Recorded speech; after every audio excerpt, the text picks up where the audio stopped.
The United States has reached an inflection point.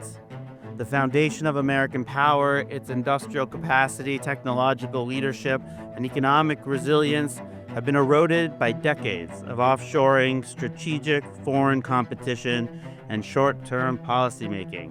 The system that we built, both in its policy foundation, in its business model, and its physical hardware, is at its end of useful life and needs to be reimagined. In the history of human civilization, we've produced roughly 700 million tons of copper.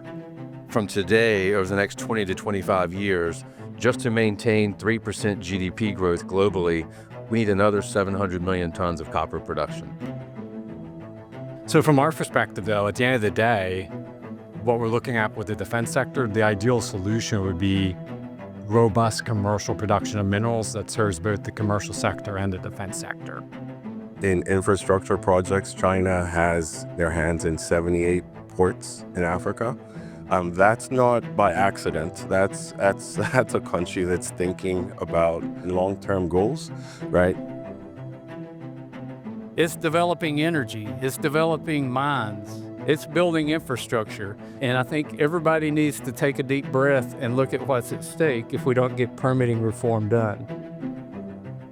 The market has changed in a way where now we're demanding more energy than we have been before. And obviously the aging infrastructure hasn't been able to keep up. Your enemy will attack what's vulnerable. If they know they can take out your grid, they'll attack your grid.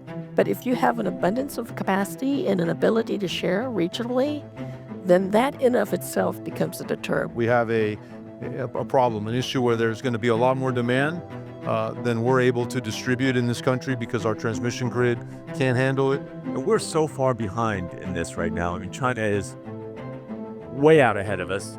We really need to have sort of a Sputnik moment.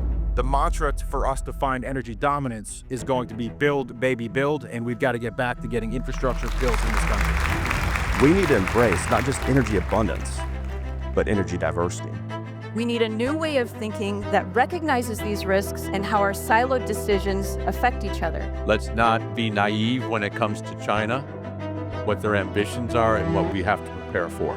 Think earthquake followed by a tsunami. And unless it comes from the top with clear articulation of where we are now today and where we need to go by year X, we're just not going to get there. Until we make that decision that we're going to reduce our reliance, we're going to reduce our vulnerability by doing more of it on our own, we're setting ourselves up to be in another tough spot.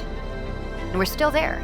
This is not a sustainable situation for America or for the world. Listen, and whether you're the governor of Pennsylvania or the governor of Oklahoma or the governor of Connecticut, you want clean, affordable power for your citizens, right? Our government has to embrace all forms of American power. We can't leave it in the ground. We can't leave it in the reactor. We can't leave it in the river. We can't leave it in the wind. We can't leave it in the sun. We need it all.